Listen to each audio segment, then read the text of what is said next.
नमस्कार श्रोते हो, दीपक रेगे कथाकथन चॅनलवर तुम्हा सगळ्यांचं मनापासून स्वागत. श्रोते हो, तुम्ही ऐकताय गुरुनाथ नाईक यांची रोमन योद्ध्याचं पिशाच्य ही दीर्घकथा मला आपल्या चॅनलवरनं वाचून दाखवण्याची परवानगी दिली. त्याबद्दल रिया पब्लिकेशन्सचे मी मनापासून आभार मानतो आणि तुम्हाला ऐकवतो ह्या कथेचा शेवटचा अर्थात भाग 5. जॅक्सन दरबारात बघत उभा असताना घाईघाईत विजय खेर त्याच्याकडे आला. त्यावेळी जॅक्सनची नजर दरबारात बसलेल्या विजयवर खेळून राहिली होती. एकाएकी खांद्यावर हात मारल्याचा भास होता. दचकून तो टुणकन बाजूला उडाला. विजय! घाबरलेला जॅक्सननं कसाबसा उद्गार काढला. धक्का बसल्यासारखा तो विजयकडे बघत होता. त्याची नजर दरबारात बसलेल्या विजयवर रोखली जात होती. जॅक्सन, ते पाहिलंस का? माझं भूत, विजयने थंडपणे सांगितलं आणि जॅक्सन जास्तच घाबरला. दरबारात बसलेलं भूत का आपल्याकडे येऊन बोलतंय ते भूत आहे हेच त्याच्या डोक्यात शिरलं नाही. विजय जाऊन त्या आसनावर बसलाय हे त्याला नुसतं माहीत नव्हतं, तर त्या ठिकाणी बसताना जॅक्सननी त्याला बघितलं होतं. जॅक्सननं विजयच्या हाताकडे बघितलं. त्याला बॅटरी दिसली नाही. तो हादरला. हाच विजय असेल तर याच्या हातात बॅटरी असायला हवी याची खात्री जॅक्सनला झाली. जॅक्सनच्या मनातली चलबिचल विजयनं ओळखली असावी. अरे, बॅटरीसाठीच तर मी धावत आलो. काय झालं ते मला कळतच नाही आहे. कुणीतरी माझ्यावर एकदम उडी घेतल्याचा भास झाला. आयुष्यात पहिल्यांदा घाबरलो, पण स्वतःला सावरायच्या नादात बॅटरी उडाली. खरं सांगू का जॅक्सन, कुठल्याही परिस्थितीत आपल्याला इथून बाजूला व्हायला हवं. इथे काहीही घडायची शक्यता आहे. विजय घाबरलेल्या आवाजात बोलला, पण जॅक्सनच्या मनातली चलबिचल काही थांबली नाही. त्याच्या मनातली घबराट किंचितही कमी झाली नाही. आपल्या समोर उभा असलेला खराखुरा विजय असेल हे त्याला पटतच नव्हतं. हे बघ जॅक्सन, असा उगाच गोंधळून माझ्याकडे बघू नकोस. इथे थांबून तुला कुठलाही इतिहास समजणार नाही. कानांचे पडदे फाडलेस तरी ही भाषा तुला कधीच समजणार नाही. मी बेडरूममध्ये जातोय. विजय चिडक्या सुरात बोलला आणि शांतपणे त्यांनी चालायला सुरुवात केली. काय करावं हे जॅक्सनच्या लक्षात आलं नाही. विजय बरोबर जावं तरी पंचायत आणि न जावं तरी पंचायतच. अर्ध मिनिट त्यात शांततेत गेलं आणि घाईघाईत मग जॅक्सननं बेडरूमच्या दिशेनं चालायला सुरुवात केली. गॅलरीच्या कोपऱ्यावर विजयने त्याला गाठलं. सिलिक भेटला होता का? जॅक्सनने विचारलं. नाही भेटला, विजयनं थंडपणे उत्तर दिलं. अरे, तो तुझ्याकडे गेला होता. हो, पण त्यांनी मला सांगितलं की तुझ्याकडे जातोय म्हणून, विजय बोलला आणि जॅक्सन पुन्हा दचकला. झक मारली आणि आपण या ठिकाणी आलो हा विचार त्याच्या मनात आला. विजय बरोबर तोही बेडरूमच्या दरवाजाजवळ थबकला. त्यावेळी दार बंद होतं. जॅक्सनच्या हातातल्या बॅटरीचा झगझगीत उजेड सोडण्यात आला. दरवाजा ढकलावा का ढकलू नये या संभ्रमात विजय जवळजवळ अर्ध मिनिट तिथेच थांबला होता. जॅक्सन तर जाम घाबरला होता. हे बघ जॅक्सन, कुठल्याही क्षणी काहीही घडू शकेल. याच बेडरूममध्ये इतक्या घटना घडल्या आहेत की आत्ता दार ढकलायला सुद्धा मन होत नाही माझं, विजय घाबऱ्या घुबऱ्या आवाजात बोलला. आणि विजयला घाबरलेला बघून जॅक्सनच्या हृदयाचे ठोके वाढले. पिशाच्याची भीती विजयला अजिबात वाटत नाही याची पुरेपूर जाणीव त्याला झाली होती. आत्तापर्यंत प्रत्यक्ष ते त्याने डोळ्यांनी बघितलं होतं. पण विजयनं आत्ता इतकं घाबरून जावं असं नेमकं काय घडलंय हा विचार जॅक्सनच्या मनात आला. विजयनं दार ढकललं. तो बेधडक आत शिरला. बॅटरीचा उजेड सोडून बेडरूममध्ये शिरलेला जॅक्सन खेळल्यासारखा जागच्या जागी उभा राहिला. त्यांनी मन आवरलं नसतं तर जोरात किंकाळी त्याच्या तोंडातनं बाहेर फुटली असती. झटक्यात मान वळवून त्यांनी बाजूला उभ्या असलेल्या विजयकडे बघितलं आणि तशीच नजर त्यांनी खुर्चीत बसलेल्या दुसऱ्या विजयवर स्थिर केली. जॉर्जप्रमाणेच विजयचं प्रेतसुद्धा खुर्चीत बसवण्यात आलं होतं. त्याचे सताड उघडे असलेले डोळे दारावर स्थिर झाले होते. जॅक्सन त्या प्रेताकडे बघून थरथर कापायला लागला. नकळत त्याची मान उजव्या बाजूला वळली. बॅटरीचा उजेडसुद्धा त्या बाजूला आपोआप सरकला. त्यावेळी त्याच्या हातातली बॅटरी थरथरत होती. शेजारी उभ्या असलेल्या विजयकडे बघून तो पार हादरून गेला. नेमकं खरं काय हे त्याच्या डोक्यातच शिरलं नाही. आपल्या शेजारी उभे असलेलं मेलेल्या विजयचं पिशाच्य आहे याची खात्री त्याला पटली. पाण्यातून बाहेर पडल्यासारखा घाम जॅक्सनच्या सर्वांगातून निथळायला लागला. पाहिलंस जॅक्सन, हेच त्या भूताचे चमत्कार. मलासुद्धा या ठिकाणी बसवून टाकलं. विजय आपल्याच पिशाच्याकडे टक लावून बघत बोलला. जॅक्सनच्या हृदयाचा पुन्हा एकदा थरकाप उडाला. विजय खुर्चीजवळ आला. त्यांनी खुर्चीत बसलेल्या प्रेताची तपासणी करायला सुरुवात केली. जॅक्सनच्या शरीराचा थरकाप अधिकच वाढला. त्याची अवस्था चमत्कारिक बनली. नेमकं काय करावं हे त्याच्या डोक्यात शिरलं नाही. आणि तोच माणूस दरबारात बसला आहे याची खात्री होती त्याला.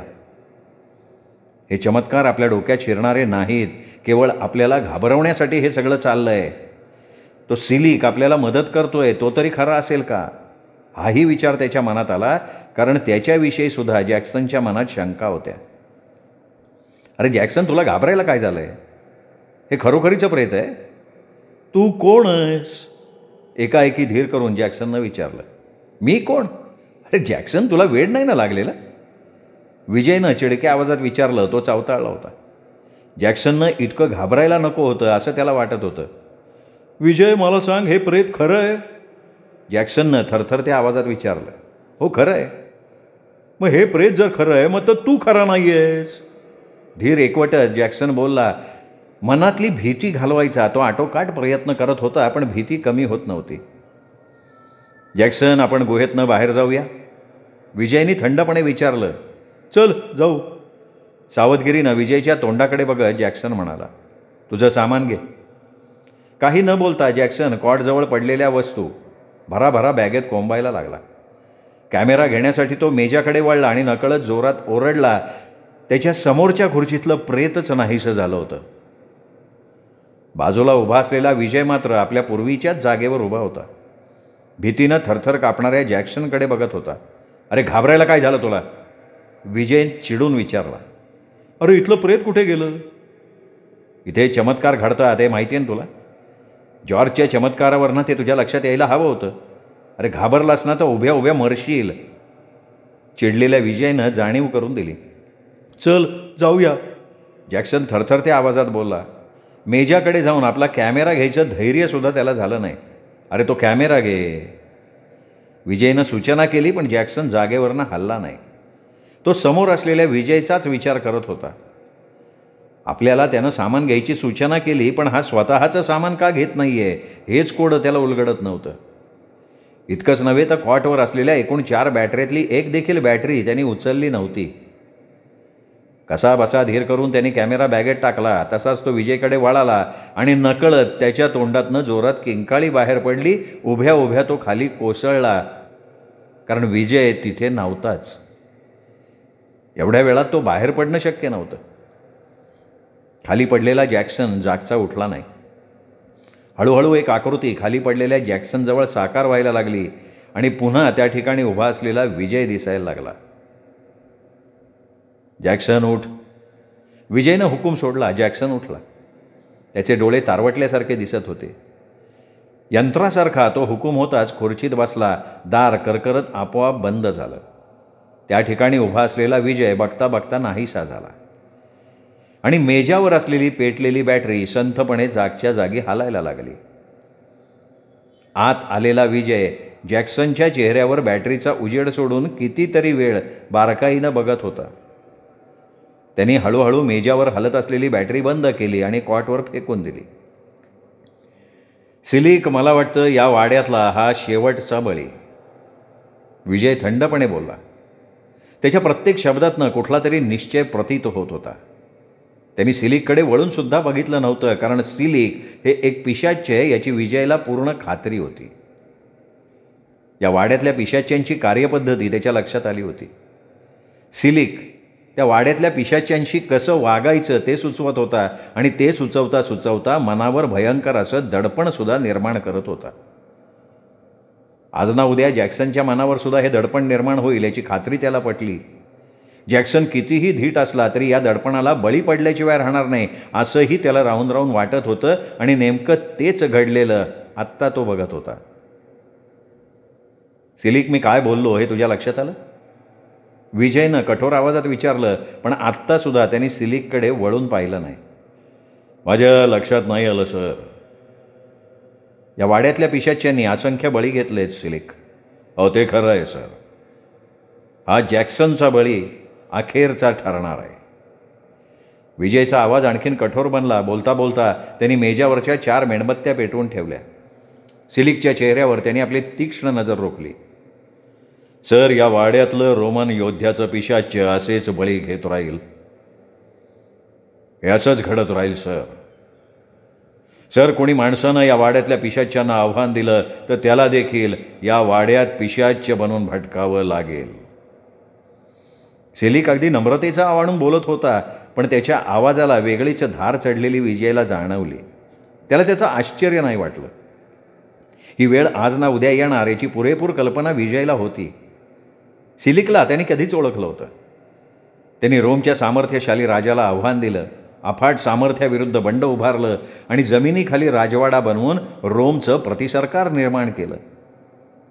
त्याच रोमन योद्ध्याचं पिशाच्य म्हणजे हा सिलिक आहे हे वाड्यात प्रवेश केल्यानंतर केवळ 3 तासात विजयने ओळखलं होतं. जो निगरगट्ट आहे तोच या वाड्यातनं जिवंत बाहेर जाऊ शकेल हे सिलिकचे शब्द त्याला आठवले होते. आणि म्हणूनच कुठलाही परिणाम आपल्यावर होऊ नये इतकी स्वतःच्या मनाची त्यांनी तयारी करून ठेवली होती. कोणताही चमत्कार झाला तरी विजयला त्याचं आश्चर्य वाटणार नव्हतं आणि म्हणून त्यांनी सिलिकला सरळ सरळ आव्हान देऊन टाकलं होतं. सिलिकची भेदक नजर आता विजयवर रोखली गेली होती. आपलं स्वरूप आता दडवण्यात अर्थ नाही हे सिलिकला सुद्धा पटलं होतं. हा माणूस जिवंत राहता कामा नये, जिवंतपणी या वाड्यातनं बाहेर पडता कामा नये हा विचार सिलिकनं पक्का करून टाकला होता. आपण कोणताही चमत्कार या ठिकाणी घडवला, वाड्यात कितीही उलथापालथ केली तरी विजयच्या मनावर त्याचा कुठलाही परिणाम होणार नाही याचीही खात्री सिलिकला पटली होती. सिलिक, मी दिलेलं आव्हान तुझ्या लक्षात आलं? विजयनं परत त्याला थंड आवाजात विचारलं. तुझं आव्हान मी स्वीकारलेलं आहे. सिलिकच्या तोंडून पहाडी आवाजातले शब्द बाहेर पडले आणि त्याच्याकडे बघून विजय मंदपणे हसला. सिलिकच्या चेहऱ्यावर छटा उमटल्या. अशा हास्याची त्याने अपेक्षा केली नव्हती. अशा परिस्थितीत एखादा माणूस असा हसू शकेल यावर त्याचा विश्वास बसणं शक्य नव्हतं. यापूर्वी त्या वाड्यात शिरलेल्या कोणाही माणसाला हसू फुटलं नव्हतं. विजय, जॅक्सनसुद्धा तुमच्यासारखा निर्ढावलेला होता, पण त्याची काय अवस्था झाली हे तू बघितलंयस. निदान जॅक्सनचं प्रेत तू बघितलंस, पण तुझं प्रेत बघायला इथे कोणीही माणूस नसेल. याच वाड्यात तुझं पिशाच्य माझे हुकूम पाळत भटकेल आणि त्यावेळी मी तुला वेळोवेळी तुझ्या आव्हानाची जाणीव देत राहीन. एकेका शब्दावर जोर देत सिलिक कठोर आवाजात बोलत होता. विजयला देखील हा अनुभव वेगळाच होता. आयुष्यात कधी असलं पिशाच्य भेटेल असं त्याला स्वप्नात सुद्धा वाटलं नव्हतं. विजय, तू इथे का आलायस हे मला ठाऊक आहे. उद्या तू पिशाच्य बनशील. एक दिवस मी रोमवर केलेली स्वारी तुला बघायला मिळेल. आज हे रोमचं प्रतिसरकार आहे. एक दिवस मी रोमच्या खऱ्याखुऱ्या गादीवर बसेन, त्यावेळी मला तुझ्यासारख्या बुद्धिमान डोळ्यांची गरज भासेल. सिलिक भेदक पण गंभीर आवाजात बोलला आणि नकळत विजय खळखळून हसला. सिलिक, अरे, जेव्हा तू प्रतिसरकार स्थापन केलंस तेव्हाचा काळ वेगळा होता. राजा वेगळा होता. हजारो वर्ष उलटून गेली आहेत. कित्येक पिढ्या मागे पडल्या आहेत. तुझा इतिहाससुद्धा आता रोम शहरात कोणाला माहिती नसेल. केवळ हाताच्या बोटावर मोजण्या इतकी मंडळी तुझा इतिहास सांगू शकतील. विजय गंभीरपणे बोलला. आपण जर सत्य परिस्थितीची जाणीव याला करून दिली तर कदाचित हे पिशाच्यांचं साम्राज्य नष्ट होऊ शकेल हा विचार विजयच्या मनात आला, पण तितकी त्याला आशा नाही वाटली. त्यांनी मान वळून सिलिककडे बघितलं आणि पुन्हा एकदा त्याच्या चेहऱ्यावर मंद हास्य पसरलं, कारण सिलिक जागच्या जागी अदृश्य झालेला होता. जवळजवळ 3 दिवस गेले आणि विजय कंटाळला. काहीतरी घडावं असं त्याला वाटत होतं, पण घडत काही नव्हतं. सिलिक आपल्याला घाबरवण्यासाठी आटोकाट प्रयत्न करेल. काहीही करायचं तो शिल्लक ठेवणार नाही याची खात्री विजयला पटली होती, पण तसं काहीही 3 दिवसात घडलं नाही. अद्याप त्याने अर्धा वाडासुद्धा फिरून बघितला नव्हता. एखाद्या राजवाड्यापेक्षा तो भव्य दिव्य असा होता. 4थ्या दिवशी जवळजवळ 6 तास गाढ झोप काढून तो बेडरूममधनं बाहेर पडला. नवीन सेल घालून त्याने बॅटरी घेतली. त्याने आणखीन थोडे सेल्स घातले. निदान 2 दिवस तरी पुरतील असे टोस्ट बरोबर घेतले, केक आणि जॅमची बाटली पिशवीत टाकली. पिशवी खांद्याला अडकवून तो निघाला. वाड्याचा कानाकोपरा बघण्याचा त्याने निश्चय केला होता. आपण मंतरलेला ताईत खिशात टाकावा असं त्याला राहून राहून वाटत होतं. जाताना तो आपण विसरून जाऊ नये यासाठी तो त्याला खिशात ठेवायचा होता. फिरत फिरत तो वाड्याच्या दुसऱ्या भागात आला. आपल्या सभोवताली असंख्य माणसं वावरत असल्याचा भास त्याला झाला. पिशाच्यानं आपली जागा बदलली आहे याची खात्री त्याला पटली. जो भाग त्यांनी फिरून पाहिला होता त्याच भागात आपण आलो होतो असं त्याला वाटत होतं. या ठिकाणी ठार झालेल्यांची प्रेतं जातात कुठे हे कोडं त्याला समजून घ्यायचं होतं. फिरत फिरत तो भव्य अशा शय्यागृहात आला. त्या ठिकाणी पलंगावर एक हाडाचा सापळा झोपल्यासारखा पडलेला होता. जेव्हा तो त्या पलंगाजवळ आला तेव्हा त्या बेडरूममध्ये धावपळ होत असल्याची जाणीव विजयला झाली. बॅटरीच्या झगझगीत उजेडात गळ्यातला मोत्यांचा हार त्यांनी बघितला. दैदिप्यमान असा हिरा हाराच्या मधोमध लॉकेटसारखा चकाकत होता. भव्य अशी तलवार त्या पलंगावर पडली होती. धुळीचे थर पलंगावर आणि त्या सापळ्यावर सुद्धा साचलेले होते. त्यांनी सहज भव्य अशा त्या पलंगावरची गादी 2 बोटानं ओढली आणि हजारो वर्षात कुजून गेलेल्या गादीचा राखेसारखा भुस्सा त्याच्या चिमटीत आला. त्याचवेळी तो दचकला. धाडकन दार बंद झालेलं त्याने ऐकलं, पण त्याने आपल्या मनाची चलबिचल होऊ दिली नाही. कदाचित आपल्याला कोंडून मारण्याचा प्रयत्न पिशाच्य करतील हा विचार त्याच्या मनात आला. दारावर स्थिर केलेली बॅटरी पुन्हा पलंगावर फिरवायला सुरुवात केली. इतकी वर्ष तो सापळा टिकला कसा हा विचार करत त्यांनी बोटानं सापळ्याचा डावा हात दाबला आणि ज्या ठिकाणी त्यांनी दाब दिला होता त्या ठिकाणी तो सापळा कट्टकन मोडला. वाड्यात भयंकर काहीतरी घडत असावं हे आवाजावरनं त्यांनी ओळखलं, पण त्या बेडरूममध्ये मात्र कोणी शिरत नव्हतं. कोणीतरी अगदी जवळ असावं असा भास त्याला आत आल्यापासनं होत होता, पण ते कोण असावं हे त्याला कळत नव्हतं. त्यांनी त्या सापळ्याच्या गळ्यातला हार काढला आणि तो स्वतःच्या खिशात घातला. जर तो इथून नेता आला, कस्टमच्या तपासातनं सुटला, तर एक आठवण म्हणून जवळ बाळगता येईल असं त्याला वाटलं. पण या वाड्यातनं जिवंत बाहेर पडलो तर असाही विचार त्याच्या मनात चमकला. खळकन कोपऱ्यात काहीतरी फुटलं. ते वातावरणच असं होतं की तो दचकला. बॅटरीचा उजेड त्यांनी आवाजाच्या रोखानं टाकला. जीर्ण अशा उंच टिपॉयवर ठेवलेली काचेची नक्षीदार बरणी खाली पडून तिचे तुकडे तुकडे झाले होते. त्यांनी पलीकडच्या सापळ्याचा उजवा हात उचलला. कोपऱ्यातनं निसटून तो हातच त्याच्या डाव्या हातात आला. हळुवारपणे त्यांनी हिरे बसवलेल्या 2 अंगठ्या बोटातनं काढल्या आणि तो हात मोडणार नाही याची काळजी घेत पुन्हा जागेवर ठेवून दिला. अंगठ्यांची ती कलाकुसरसुद्धा तो आयुष्यात पहिल्यांदा बघत होता. आपल्या जवळपास वावरणाऱ्या अदृश्य शक्तीचा विचार करण्याची सुद्धा त्याला गरज भासत नव्हती. अंगावरचे कपडे कुजून गेल्यामुळे धुळीसारखा थर सांगाड्यावर साचला याची जाणीव त्याला झाली. तसाच तो बंद दाराजवळ आला. बंद दार त्याने डाव्या हाताजवळ ओढलं. करकर आवाज करत ते दार उघडलं गेलं. आपल्याला कोंडून ठेवायला पिशाच्य अपयशी ठरतायत हा विचार करत तो दुसऱ्या दालनात आला. कुजबुजण्याचे आवाज त्याच्या कानात शिरायला लागले. आजूबाजूला कित्येक माणसं चालत असल्याचा भास त्याला होत राहिला, पण पूर्वीसारखं त्याने त्या आवाजाकडे दुर्लक्ष करून टाकलं. जवळजवळ 21 लहान मोठी दालनं त्याने बघितली. तसाच तो वाड्याच्या बाहेर आला. वाड्यासमोर पटांगणाच्या पलीकडे 1000 घोड्यांना बांधता येईल अशी पागा आहे हे त्यांनी ऐकलं होतं. मैदानाच्या मधोमध असणाऱ्या भव्य अशा पुतळ्याजवळ तो आला. बॅटरीच्या उजेडात त्यांनी पुतळ्याची नीट पाहणी करायला सुरुवात केली. जवळजवळ तासभर तो पुतळ्याकडे बघत होता. पुतळ्याची पाहणी करता करता या वाड्यातल्या रोमन योद्ध्याचं पिशाच्य नष्ट कसं करावं याचाही तो विचार करत होता. त्याच्या डोक्यात संघर्ष फक्त तेवढा एकच होता.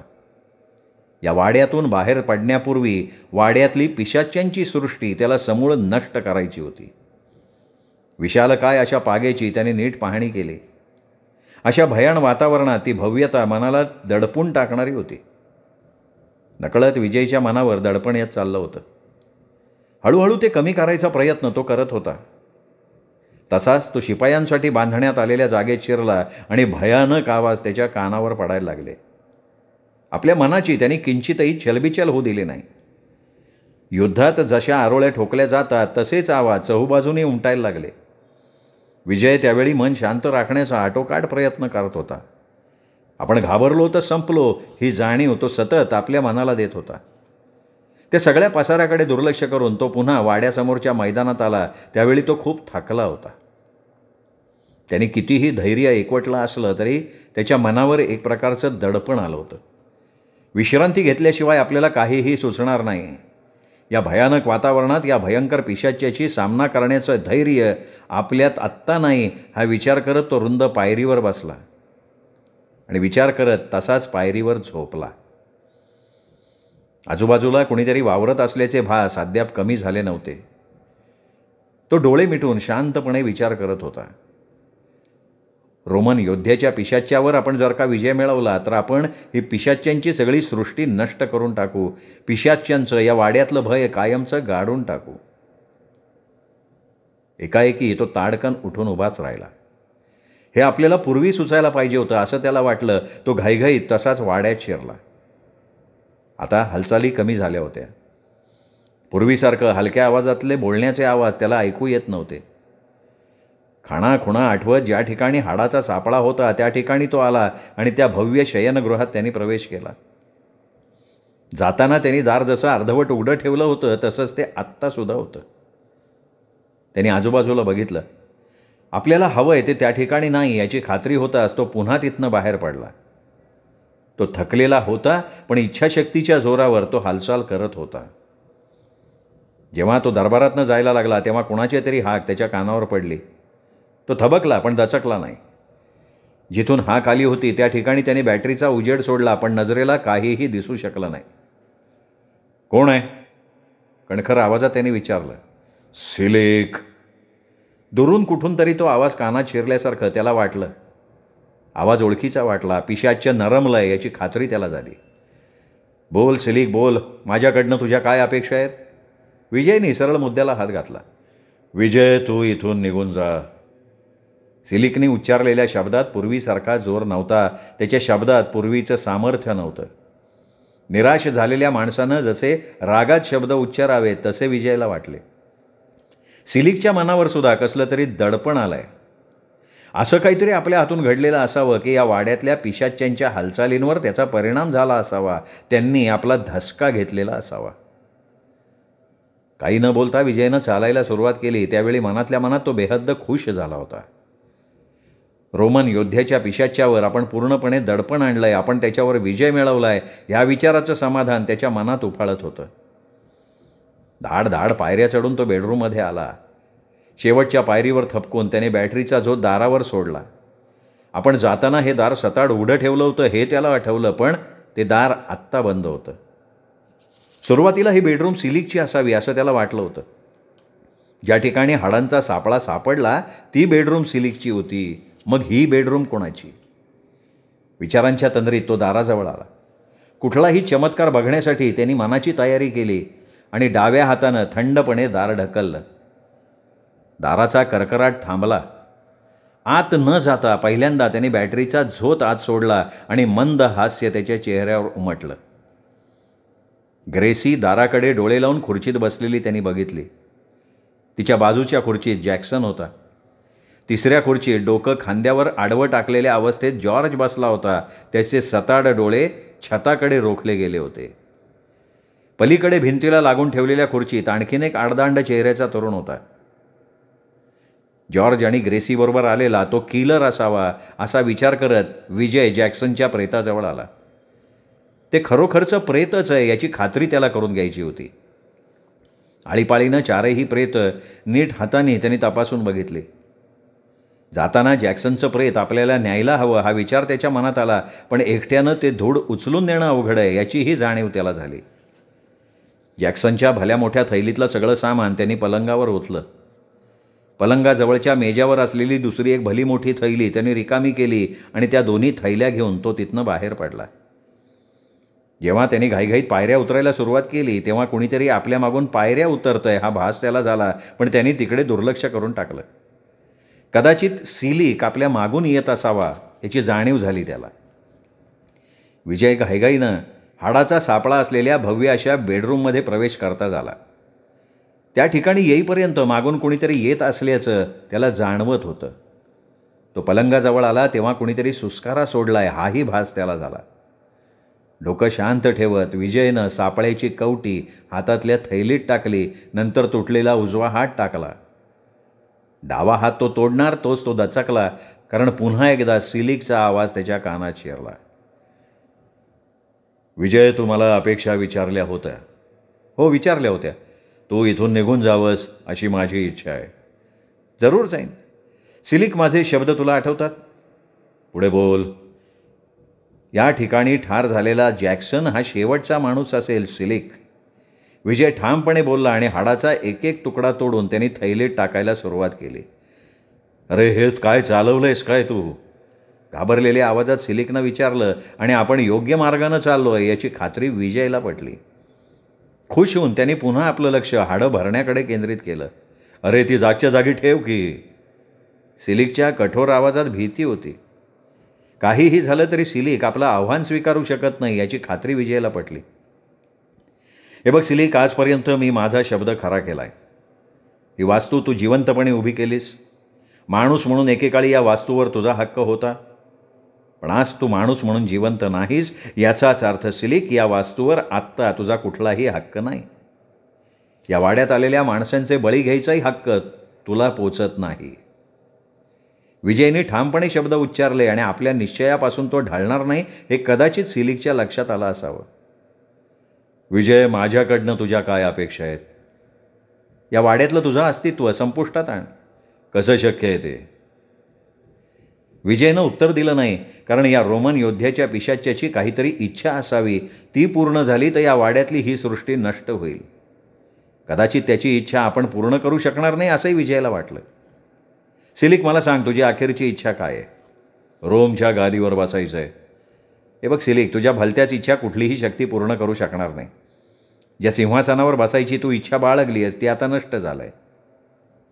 सिलिक काहीतरी बोलेल असं विजयला वाटलं, पण त्यांनी शब्द उच्चारला नाही.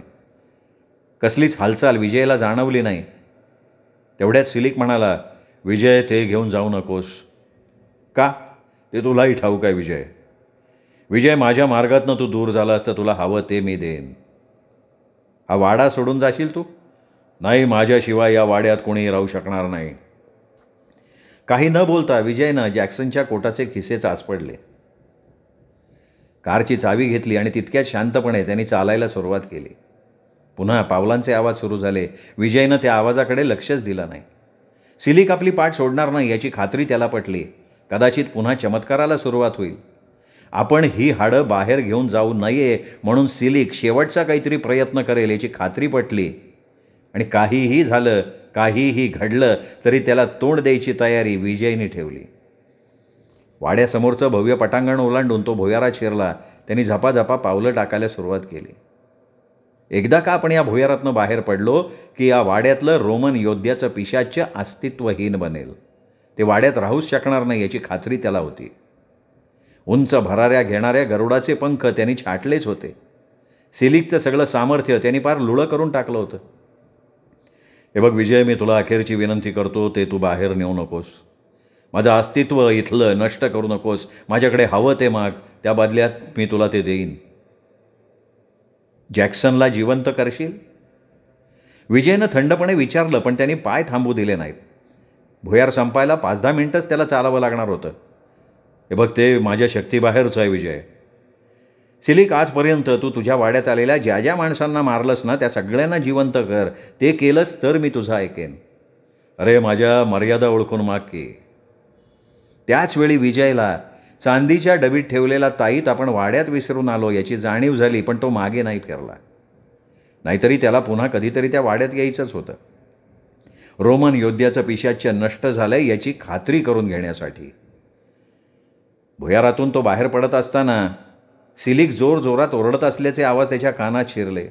नंतर सिलिकने त्याला कळवळून विनंती करायला सुरुवात केली, पण विजयने बिलकुल लक्ष दिलं नाही. जेव्हा तो भुयारातनं बाहेर पडला तेव्हा भुयाराच्या दाराशी कसली तरी धडपड होत असल्याचं त्याने ऐकले आणि नंतर धाड दिशी काहीतरी खाली कोसळलं. त्यावेळी दुपारचे 12:30 वाजले होते. विजयनं कार गाठली, थैली सीटवर आपल्या बाजूला ठेवली, कार सुरू केली. तुफान वेगानं त्याची कार रोमच्या दिशेनं धावायला लागली आणि अधूनमधून एक एक हाड तो कारमधनं बाहेर फेकत चाललेला होता. विजय दुसऱ्यांदा जेव्हा रोमन योद्ध्याच्या वाड्यात शिरला तेव्हा त्याच्या मनाला कसलीही जाणीव झाली नाही. त्यावेळी त्याच्याबरोबर रोम शहरातले काही पोलीस अधिकारी होते, काही बडी मंडळी होती. संपूर्ण वाडा पिशाच्यहीन बनवण्यात आपण यश मिळवलंय याची खात्री विजयला पटली होती. आणि सगळ्यांच्या बरोबर जेव्हा तो भुयारातनं बाहेर पडला तेव्हा चांदीची डबी घ्यायला विसरला नव्हता. श्रोते हो, गुरुनाथ नाईक लिखित रोमन योद्ध्याचं पिशाच्य ही कथा इथे संपली. कथा कशी वाटली हे कमेंटमध्ये जरूर कळवा. या कथेचे व्हिडिओ आपल्या मित्रपरिवारात, नातेवाईकात शेअर करा. आणि हो, चॅनल सबस्क्राईब करायचं राहून गेलं असेल तर चॅनल मात्र सबस्क्राईब करा. पुन्हा भेटूयात गुरुनाथ नाईकांच्या आणखीन एका वेगळ्या कथेसह. तोपर्यंत नमस्कार मित्र.